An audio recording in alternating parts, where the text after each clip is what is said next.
El Señor esté con ustedes. Y con tu espíritu. Evangelio de nuestro Señor Jesucristo, según San Lucas. Gloria a ti, Señor.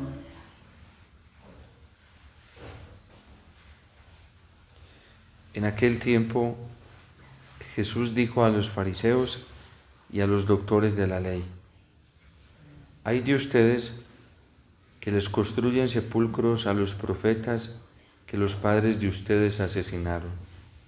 Con eso dan a entender que están de acuerdo con lo que sus padres hicieron, pues ellos los mataron y ustedes les construyen mausoleos. Por eso dijo la sabiduría de Dios: yo les mandaré profetas y apóstoles, y ustedes los matarán y los perseguirán, para que así se le pida cuentas a esta generación de la sangre de todos los profetas que ha sido derramada desde la creación del mundo, desde la sangre de Abel hasta la de Zacarías, que fue asesinado entre el atrio y el altar. Sí, se lo repito, a esta generación se le pedirá cuentas. Ay de ustedes, doctores de la ley, porque han guardado la llave de la puerta del saber. Ustedes no han entrado, y a los que iban a entrar les han cerrado el paso». Luego que Jesús salió de allí, los escribas y fariseos comenzaron a acosarlo terriblemente con muchas preguntas y a ponerle trampas para ver si de pronto podían acusarlo con alguna de sus propias palabras. Palabra del Señor. Gloria a ti, Señor Jesús.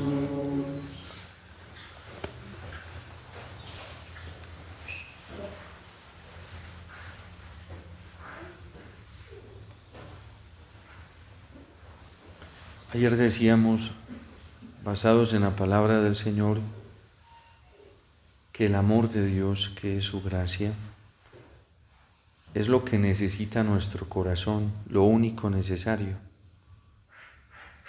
Y de hecho el Salmo nos atestiguaba cómo en medio del sufrimiento, de las pruebas, de las tribulaciones, de las angustias, en Dios encontraba siempre descanso. En Dios estaba la paz que necesitaba su corazón. Hoy San Pablo nos dice que esa paz nos viene por la justificación del Señor. Y volvemos otra vez a lo mismo. En Dios es donde está nuestro alivio, en Dios es donde está nuestra paz, en el Señor está nuestro descanso y nuestro consuelo. Este fue el mensaje que vinieron a traer los profetas, pero Israel no creyó. Este fue el mensaje que los profetas le dijeron a Israel que debían guardar y en el que debían permanecer, en la gracia del Señor. Y ante el interrogante de Israel, el por qué ellos seguían teniendo tantas tribulaciones, tanta perturbación y tantas angustias con aumento, los profetas les dijeron que era por su infidelidad, porque no confiaron y porque no le obedecieron al Señor. Y esto hizo enojar muchísimo a los creyentes de Israel, porque ellos creían que ellos no desconfiaban de Dios y que eran muy obedientes, porque ofrecían sacrificios en el templo, porque participaban en los ritos litúrgicos de las fiestas más conmemorativas de Israel, porque incluso hacían largas peregrinaciones de otros países y de otras regiones a Jerusalén, a la ciudad santa, para venir a ganar las indulgencias que ellos necesitaban. Pero había una insatisfacción en su corazón, porque a pesar de hacer todo eso, ellos seguían experimentando la culpa, Ellos seguían experimentando el cargo y el peso de su propia conciencia, y los profetas vinieron, eso que ellos mantenían tan oculto y que no se lo decían a nadie, vinieron a ponerlo en evidencias. Ustedes viven así atormentados, heridos, con el peso y la carga de sus culpas, porque han sido infieles, porque no han confiado en el Señor, y porque eso que ustedes hacen pensar externamente de que son los que más confían en el Señor, no es real, no es verdad. Porque si verdaderamente confiaran en el Señor, no vivieran así como viven. No estuvieran tan perturbados como están. Si verdaderamente le obedecieran al Señor, no estarían cayendo en tantos pecados y no llevarían una vida inmoral, no serían rebeldes. Como ayer también, aunque no lo traía, el texto del libro litúrgico sí lo trae la Sagrada Escritura en el capítulo 1 de la Carta a los Romanos. Cuando en una persona va creciendo el odio, el rencor, el desprecio, la incomprensión, el rechazo, la rabia, que era lo que les pasaba a los habitantes de Israel contra los profetas cuando les decían estas cosas, quiere decir que allí no está operando la gracia del Señor. El anuncio de la verdad de los profetas a algunos les generó humildad. La humildad para reconocer que necesitaban buscar al Señor, que necesitaban hacer penitencia, que necesitaban renovar la confianza de su corazón en el Señor. Pero a otros el mismo anuncio les generó, y fue la mayoría, les generaba rabia, rencor, odio, rechazo. Y es lo que Jesús hoy le está diciendo a sus contemporáneos. Ustedes se están dando cuenta que sus padres fueron injustos y por eso les construían mausoleos a los profetas, al menos para tratar de tranquilizar un poco sus conciencias y decir que ellos no estaban de acuerdo con lo que hicieron sus padres, porque creció tanto el odio en ellos que mataron a los profetas. Es como en Saulo. Cuando los cristianos le hacían ver con sus comportamientos y con su predicación que la forma en la que él estaba obrando no era la correcta, Saulo se comenzó a llenar primero de desprecio, de rechazo, y ese rechazo se le fue envenenando.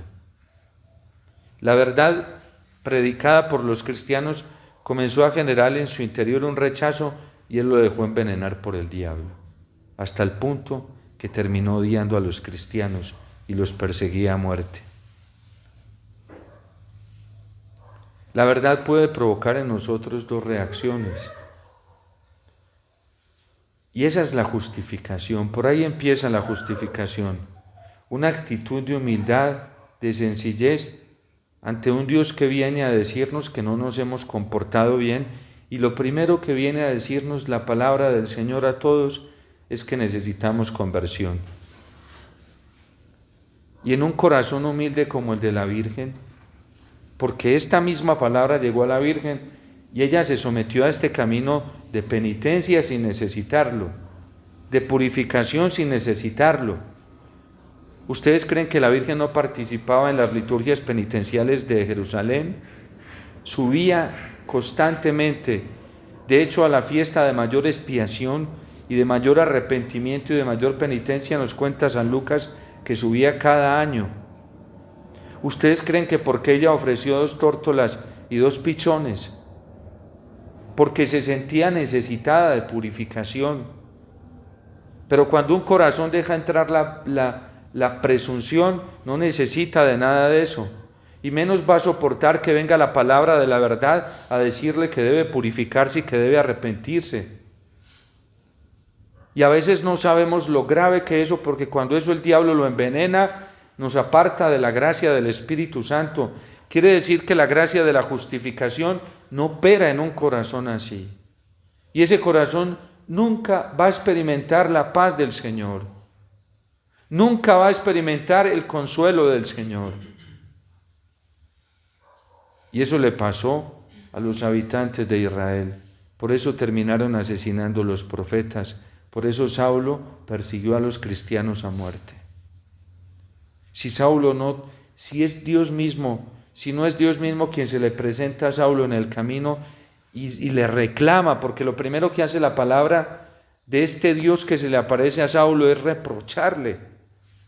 ¿Por qué me estás persiguiendo? ¿Cómo así, Señor? Si yo te estoy defendiendo. No, me estás persiguiendo y a muerte. Porque cada que tu soberbia se resiste a la verdad, me persigues a mí. Cada vez que te cierras a la palabra profética de mis apóstoles, me persigues a mí. Cada vez que me desprecias a mí, Saulo. Cada vez que hablas mal y criticas y murmuras contra uno de mis profetas, me estás criticando a mí, Saulo. Y cada vez que te ensañas en darle muerte a uno de ellos, me estás persiguiendo a mí. Eso lo encaró el Señor y se lo dijo.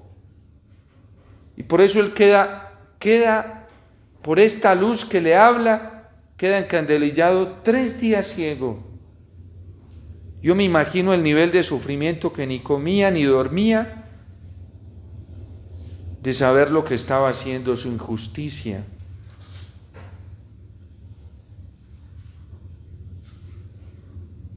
La peor enfermedad que nosotros cargamos en la actualidad es no aceptar el reproche del Señor.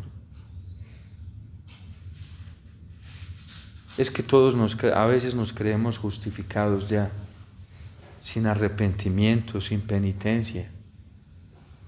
El primer mandamiento que nos expone el Catecismo de la Iglesia Católica habla de cómo la desconfianza y la desesperanza atenta contra las virtudes teologales de la fe y de la esperanza. Y cómo nos advierte la palabra del Señor y nos advierte el Catecismo, podemos caer en ese pecado contra el Espíritu Santo, que no será perdonado, dice Jesús. Y contra el Espíritu Santo se peca de 2 formas, y es el orgullo, es pura soberbia. Se peca por presunción o por desesperación.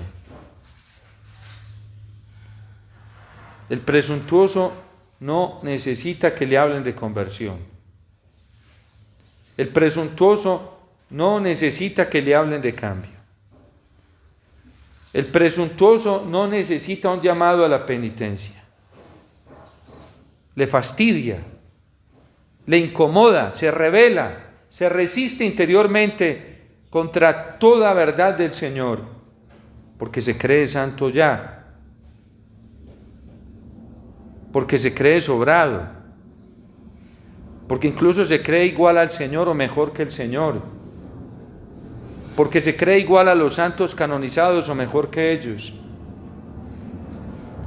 Y ese cerrarse a la gracia de la justificación, ese no cree, todavía no ha aceptado la palabra del Señor. Y el que se desespera también es soberbio, porque no cree que Dios le puede salvar y le puede ayudar, porque no se está fiando de la palabra del Señor, no se está fiando de la gracia que le comunica a Dios a través de los sacramentos. Y si asiste a ella, asiste por asistir, pero no porque tenga la confianza de que la sangre de Cristo y su ofrecimiento le traiga la salud y el remedio que necesita para su interior. Porque no medita la palabra del Señor, medita más las voces del diablo que le están acusando y le están desesperando. Porque pierde el tiempo escuchando el mundo exterior que vive en un pesimismo o que vive en una adulación, que sacar tiempo para escuchar la palabra del Señor. Es imposible que alguien que llegue con la certeza a leer la Biblia, con la certeza de que Dios le va a hablar, es imposible que salga desesperado o que salga lleno de presunción. Más bien sale con un corazón humilde, lleno de felicidad y de paz, sabiendo que en Dios siempre encuentra la salida. El desesperado busca consuelo en el mundo exterior, en las criaturas, no en el Señor. Y ese es un error en el que vamos cayendo. Como si el Señor no tuviera la suficiente capacidad a través de su palabra de venir a consolar nuestro corazón, de venir a pacificarlo, de venir a sanarlo. ¿Hacia dónde nos está llevando la soberbia? ¿Cuál fue el mensaje de los profetas? Vuelvan al Señor, búsquenlo de corazón. Por eso la mujer samaritana no perdió el tiempo enredándose la vida por ahí, escuchando fábulas, o escuchando falsos profetas, o escuchando comentarios por ahí. No, todos los días iba a la misma hora a un pozo. ¿Y por qué iba a ese pozo? Porque ese pozo la vinculaba con Jacob. Y porque ella escuchó la palabra de los profetas y escuchó la palabra de Moisés cuando Dios le dijo a Jacob que él iba a bendecir su descendencia.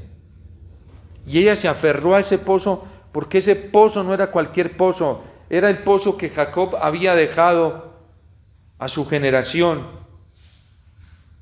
Y más que el agua material, ella perseguía la bendición de Dios. Ya no le quedaba nada más para vincularse a Jacob que ese pozo que él había dejado a sus hijos, a sus nietos, para que dieran de beber a sus ganados. Era una esperanza espiritual, religiosa, porque ella no podía subir al templo de Jerusalén, los judíos no la dejaban.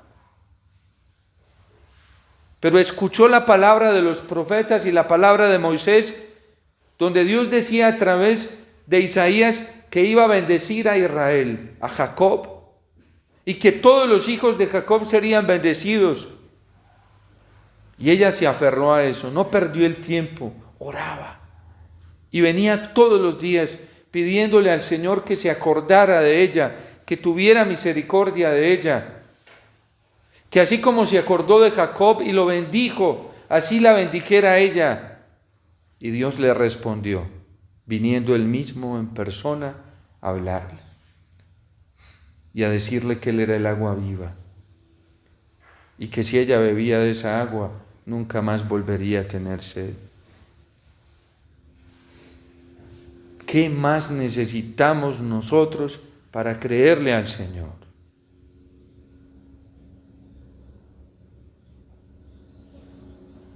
¿Por qué nos dejamos arrastrar tanto en la vida cuando tenemos su palabra que nos pacifica, que siempre nos trae consuelo? Es verdad que vivimos tribulaciones, perturbaciones, angustias, pero es mucho más cierto que cada que venimos al Señor, viene y nos consuela inmediatamente, nos fortalece, nos llena de alegría el corazón, nos pacifica. Es cierto que nuestro corazón sufre cuando vemos que hay incomprensión, que hay desprecio, que hay rechazo, que hay calumnia, que hay odio. Y nos enfrentamos los cristianos a esos venenos mortales. Y somos humanos y nos duele. Y cuando alguien nos desprecia, nos rechaza, nos insulta, nos odia, claro que nos duele. Y más cuando es desde dentro de la iglesia. Y claro que eso perturba. Cuando uno lo que menos querría encontrarse de un hermano católico sería esos sentimientos. De un bautizado sería esos sentimientos. Escandaliza. Y perturba. Y hace sufrir. Pero es mucho más cierto que cuando venimos donde el Señor siempre nos ama, nos consuela. Siempre encontramos respaldo en Él. Y por eso el salmista dice, aunque todos me abandonen, el Señor nunca me abandonará. Pero ¿por qué no le creemos al Señor? Y es que lo dejamos solo. El sagrario donde más le gusta consolar, pacificar y sanar al Señor, allá lo dejamos tirado. ¿Y cuántas veces perdemos nuestro tiempo por ahí, desnudando nuestra alma en donde no la debemos desnudar? mostrándosela a quien no se la debemos mostrar,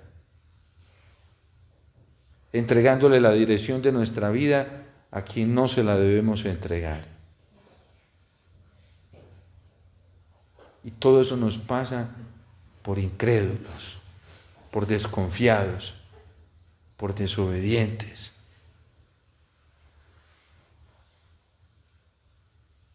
Si lo buscáramos más a Él. Pero las perturbaciones que muchos tienen sostenidas en sus corazones son un signo de que todavía no confían en el Señor ni le creen.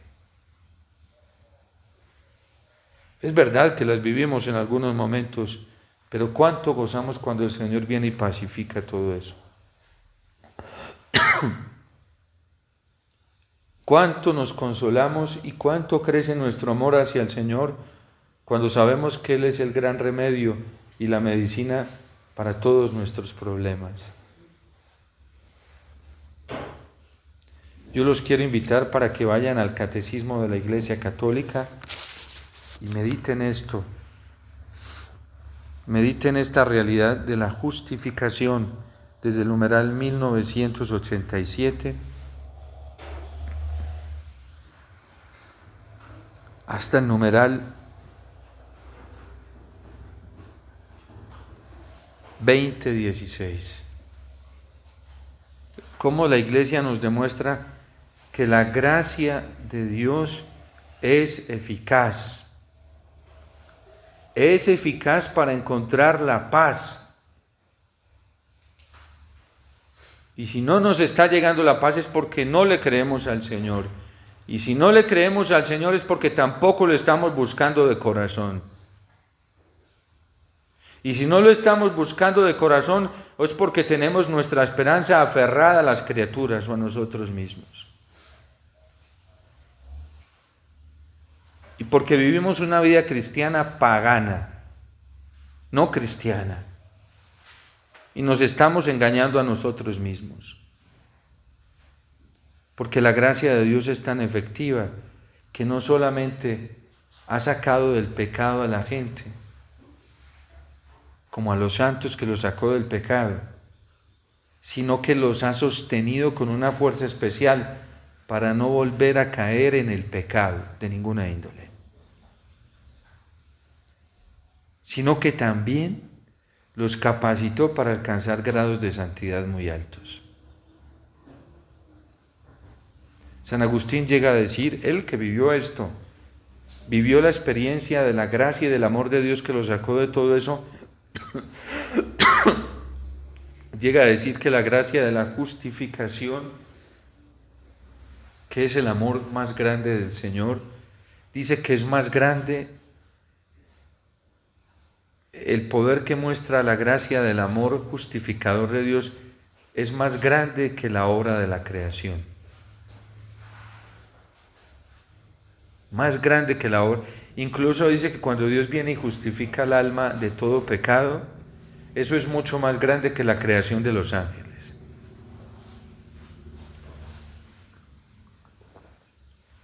Pero, ¿cuántos le creemos al Señor que Él es capaz de sacarnos del pecado, de sostenernos en una vida sin volver a caer en el pecado y de perfeccionarnos incluso al grado más alto que Él nos quiere dar, que seamos igualitos a Él, al Padre? Es más, Cristo nos la elevó así, a la perfección del Padre. ¿Y saben por qué Cristo lo elevó hasta allá? Porque el Padre quiere que seamos iguales a Él, en todo. Por eso la gracia del bautismo es una gracia divinizante. Pero ¿cuántos creen hoy en eso?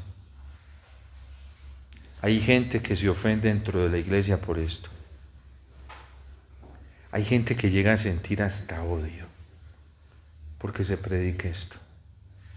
Han pasado del desprecio de la palabra de los profetas hasta el odio. ¿Ustedes creen que el odio es humano? Es lo más inhumano que hay. ¿Ustedes creen que el odio es cristiano? No es cristiano. ¿Ustedes creen que una persona que tiene ese veneno del odio en su corazón es una persona dirigida por el Espíritu Santo? Pregunto. ¿Es una persona dirigida por Dios?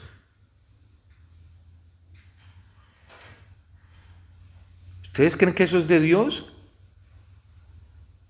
¿Ustedes creen que eso lo puede motivar Dios en un corazón? Cuando el Señor nos dice que debemos amar hasta nuestros enemigos.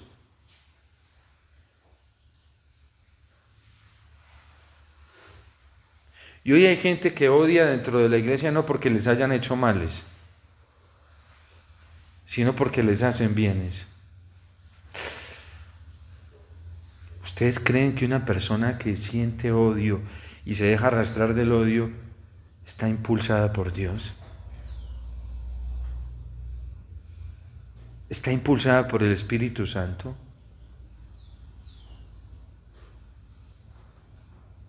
No. Dios es bueno. Y es tan bueno que hace salir el sol sobre malos y buenos. Y Dios es tan bueno que hace llover sobre justos e injustos. Esta sociedad es una sociedad que odia a los cristianos verdaderos. Esta sociedad y pide amor, y habla de amor, y predica el amor, y pide tolerancia y predica la tolerancia, y no tolera la exigencia del amor cristiano. Por ejemplo, los sacerdotes que hablamos de la pureza sexual y afectiva, estamos condenados no solamente a la exclusión y a la excomunión, sino a la muerte. Porque nos odian por esto, por hablar de la pureza sexual y afectiva, por denunciar la inmoralidad sexual. Un sacerdote que en el púlpito se atreva a hablar contra la masturbación para que la gente llegue a la pureza sexual es un sacerdote que está condenado a la exclusión, a la excomunión y hasta al odio. Y hasta lo pueden matar por esto. Un sacerdote que hoy dentro de la iglesia hable a sus hermanos sacerdotes de la pureza del celibato, de la grandeza del celibato y de la necesidad de tener pensamiento puro, una imaginación pura, y que denuncie el morbo, es un sacerdote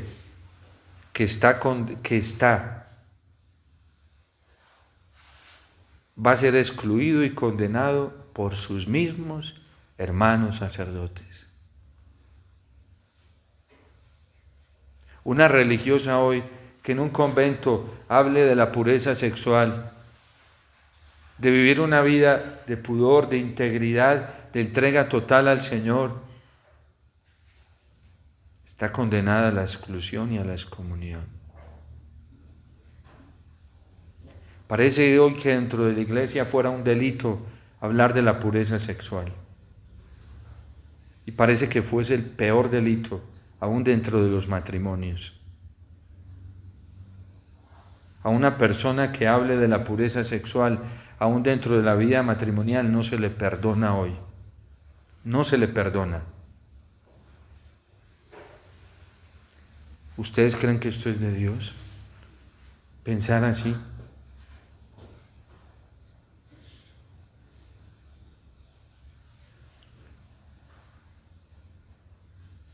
¿A dónde hemos llegado? Y por eso la denuncia de Jesús hoy en el Evangelio. Ustedes le hacen nichos a los profetas, pero ustedes también reconocen que sus padres cometieron una injusticia y la cometen ustedes también. Y mire lo que dice el Evangelio. Estaban buscando la forma de acabar con Jesús, porque Jesús no creyó en las apariencias de nadie. Lo dice San Juan. Nosotros podemos engañar a la gente y hasta engañarnos a nosotros mismos, pero la verdad nunca la vamos a engañar. En fin, no nos dejemos contaminar por tanta mentira y tanto error. No nos permitamos eso y no nos hagamos ese daño tan grande. Que la pureza en todos los sentidos, no solamente sexual, en todos los sentidos es posible para quien tiene fe. El perdón de corazón es posible para quien tiene fe.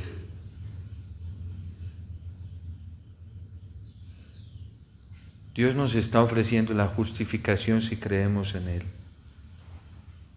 Y es posible vivir, es posible ser sanados del pecado, es posible vivir sin pecado, es posible llegar a la perfección cristiana hasta amar a nuestros enemigos.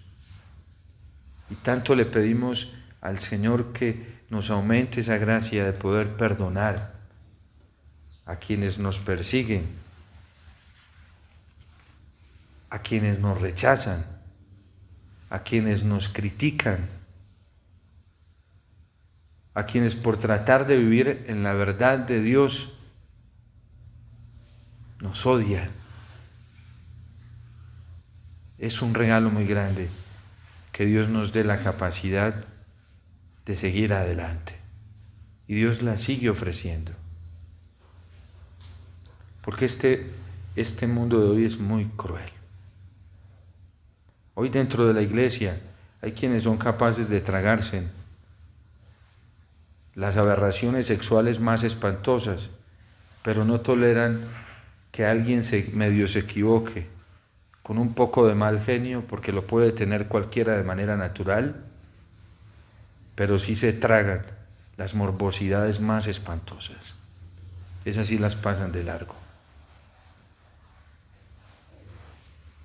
Hoy hay gente muy injusta, crueles dentro de la iglesia, que se tragan la mentira y la ven redonda, pero no son capaces de tolerar la más mínima imperfección en un hermano cristiano. Cuando Dios mira diferente, Dios aborrece el pecado. La mentira le causa náuseas, fastidio. La impureza sexual le causa náuseas, fastidio. Las imperfecciones, él mismo le dice a Pablo, no te asustes por ella, que a mí no me asustan. Mi gracia te basta siempre para vencerlas. Y por eso Pablo dice, yo con gusto seguiré viviendo en medio de mis imperfecciones. Me alegraré. Es que la gracia habla diferente a como piensa el criterio humano. En Colombia tantos que se tragaron ese paquete del mal, se lo tragaron redondito, pero no son capaces de tolerar la más mínima imperfección en alguien. No lo toleran. ¿Será que será el Espíritu Santo quien los estará guiando? ¿Será el amor de Dios? No. El amor de Dios no guía así. El amor de Dios no guía así. Por eso volvamos rápidamente a este amor. Dios nos quiere a todos en su camino. No nos dejemos engañar, hermanos, por el bien de nuestra alma, por el bien de nuestra vida. Que a uno lo haga sufrir, lo perturbe el pecado en el que vive la gente, eso es apenas justificable. Que a uno le dé paz, hoy dentro de la iglesia, el que vive en su perfección y todos los días se esfuerza buscando cómo corregir sus imperfecciones, eso está bien. Pero que a uno le perturbe y le cause rabia y hasta odio las imperfecciones de alguien, eso es del demonio. Y que se trague los paquetes enteros de inmoralidad, de lo que aborrece Dios, de lo que no le gusta a Dios, eso solamente puede venir de Satanás. Eso no viene de la verdad. Y los hechos nos muestran una cantidad de cosas. En Colombia, ya lo hemos dicho, yo lo dije la semana pasada, de 500 a 700 casos, procesos de posibles abusos y encubrimientos. de parte de obispos y católicos, porque esto se los está llevando por delante a todos. Si hoy la justicia penal descubre un católico que encubrió a un sacerdote, nunca lo denunció, o a un obispo por un abuso a menores, para la cárcel. Pero a eso hemos llegado hasta en la iglesia. Laicos, sacerdotes y sacerdotes que encubren, porque esto no lo ven grave. Ven más grave que un sacerdote de pronto se haya levantado enfermo y no le haya contestado bien a una persona, porque puede pasar. Eso sí lo condenan, ¿sí? Y si hubiera cadena perpetua para eso, ya, ¿sí? Pero que alguien cometa un delito sexual, eso no. ¿Cómo invertimos las cosas de Dios? Y eso es muy doloroso. Que nos estemos dando cuenta que en nuestra iglesia colombiana hay quienes han encubierto estos delitos graves. Eso es muy doloroso. Muy doloroso. Que nos estemos dando cuenta que hay hermanos cristianos que están encubriendo faltas graves contra los mandamientos, la mentira, la deshonestidad, la rebeldía contra Dios.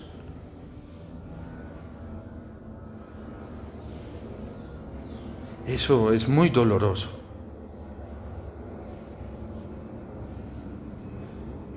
Que la gente se ufane encubriendo gravedades inmorales, eso es muy doloroso. Eso es muy doloroso. En fin, Dios hoy nuevamente nos ofrece su gracia para ayudarnos. No nos dejemos llevar por la soberbia, porque la soberbia solo engendra tristeza, amargura, veneno en el corazón. La humildad trae paz, trae el consuelo inmediato del Señor. Y aunque todos te desprecien, Dios te dará una paz más grande que la que te puede dar la aceptación de la mayoría. Más grande. Porque la justificación es tan grande que así la mayoría te desprecie. Dios, con una certeza que nadie te la podrá quitar, te dará una paz incalculable en el corazón. Esa que le dio a San Pablo cuando los mismos corintios lo despreciaban, lo acusaban, y le dijo: Saulo, no temas, mi gracia te basta, porque mi mayor fuerza se manifiesta en tu debilidad. Por eso dice: ya vivo contento. Lo siguen despreciando, pero vive contento. Tanto que hasta a San Pablo lo traicionaron. De los mismos que él había ayudado, conspiraron para que lo metieran a la cárcel.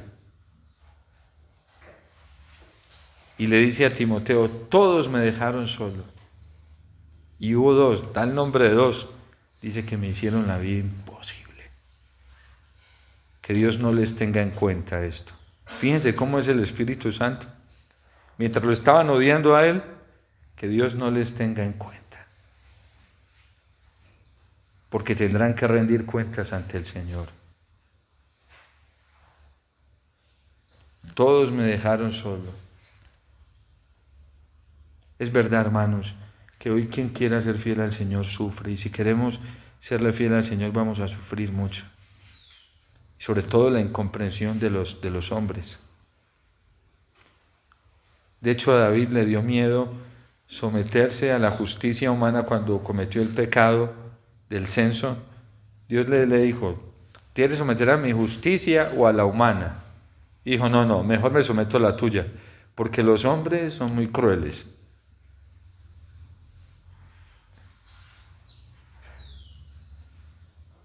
Es verdad, pero nosotros tenemos como esperanza al Señor.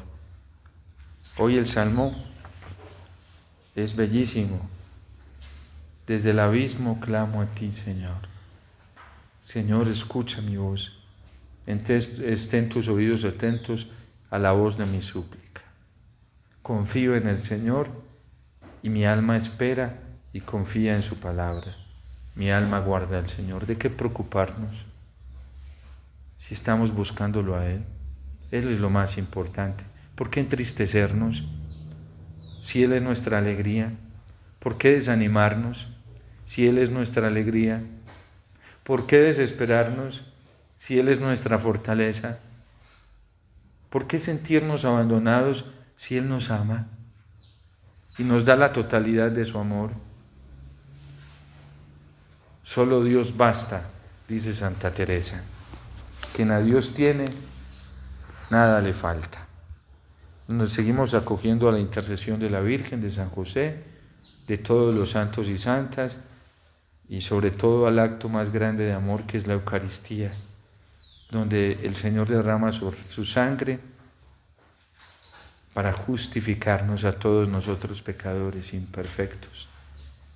Su amor nos es más que suficiente para vivir.